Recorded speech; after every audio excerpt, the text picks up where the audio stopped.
চলুন তবে আজকে একটু খিচুড়ি বানিয়ে ফেলা যাক।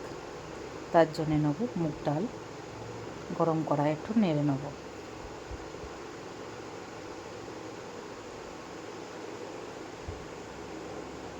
খিচুড়ির জন্য জল বসানো হয়েছে,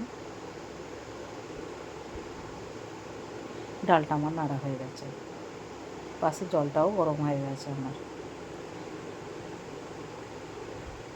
তার মধ্যে কাঁচা লঙ্কা দুটো মধ্যেখান থেকে ফাটিয়ে দিয়েছি, আর 1 চামচ নুন,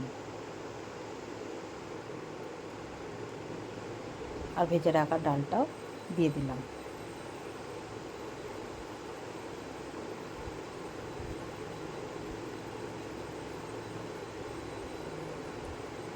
এবার একটু নেড়ে দেবো। কড়াইয়ে তেল নিয়ে নিয়েছি আলুটাকে ভেজে নেওয়ার জন্য।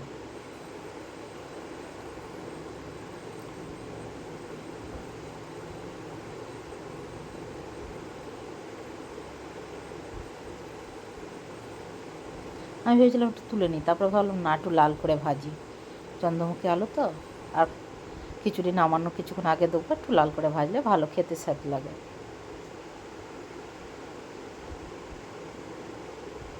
আমার আলুটা ভাজা হয়ে গেছে, এবার নামিয়ে নিচ্ছি।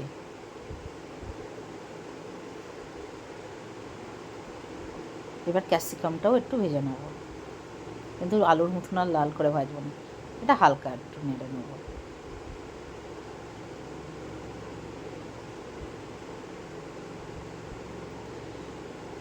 এদিকে ডালটাও অর্ধেক সেদ্ধ হয়ে গেছে, এরপর ভিজিয়ে রাখা গোবিন্দভোগ চালটা এবার দিয়ে দেবো।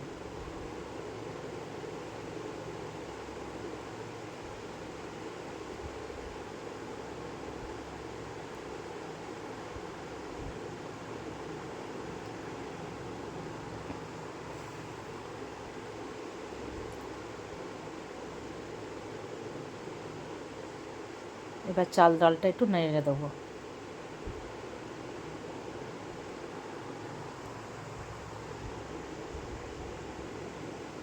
এবার কড়াইয়ে তেল নিয়ে নিয়েছি, এর মধ্যে গোটা গরম মশলা, তেজপাতা, শুকনো লঙ্কা আর জিরে ফোড়ন দেবো, আর টমেটোটা দিয়ে দিলাম। একটু হালকা করে নেড়ে গোটা গরম মশলাকে নেড়ে বেশি নাড়িনি, নিয়ে টমেটোটা দিয়ে দিলাম।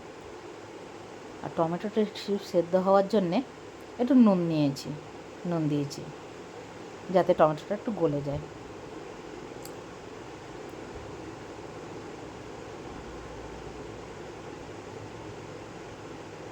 একটু বেশি করে নেড়ে নিয়েছি যাতে তাড়াতাড়ি গলে যায়।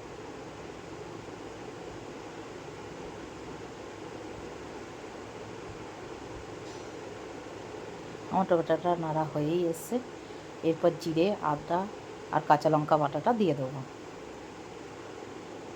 আমি খিচুড়িটা একটু নিরামিষ বানাচ্ছি বলে আদা জিরে বাটাতেই বানাচ্ছি।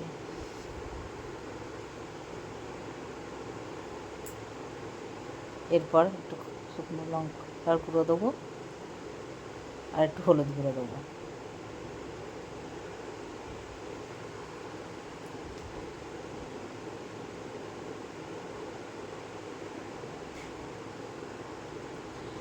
মশলাটা আবার ভাজা ভাজা করবো, কোনো রকম জল দেবো না, একদম ভাজা ভাজা হবে। গ্যাসের ফ্লেমটা একটু আস্তে করে দিয়ে একদম ভাজা ভাজা হবে। এদিকে ডাল চালটাও সেদ্ধ হয়ে এসছে, তার মধ্যে ভেজে রাখা আলু আর ক্যাপসিকামটা দিয়ে দিলাম।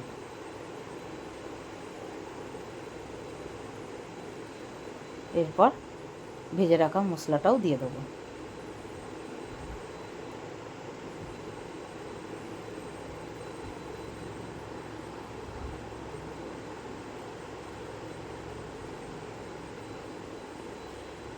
এবার একটু নাড়িয়ে যেতে হবে মশলাটা যতক্ষণ না ডাল চালের সাথে মিশে যাচ্ছে।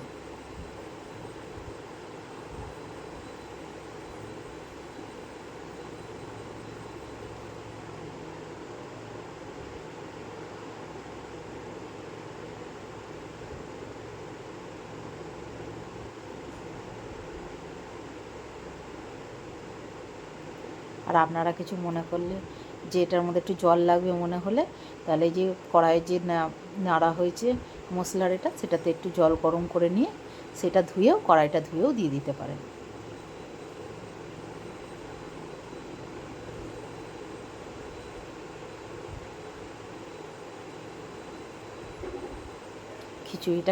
খিচুড়ি কার না কার ভালো লাগে, খিচুড়ি তো আমার খুব প্রিয় খাবার।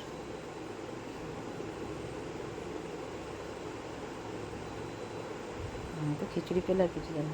খিচুড়িটা আমার হয়ে এসছে।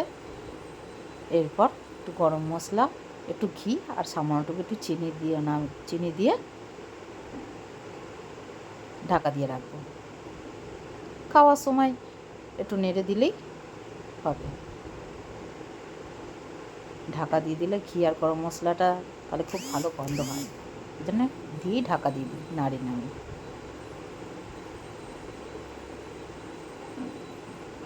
কেমন লাগলো রান্নাটা একটু জানাবেন, কমেন্ট করবেন।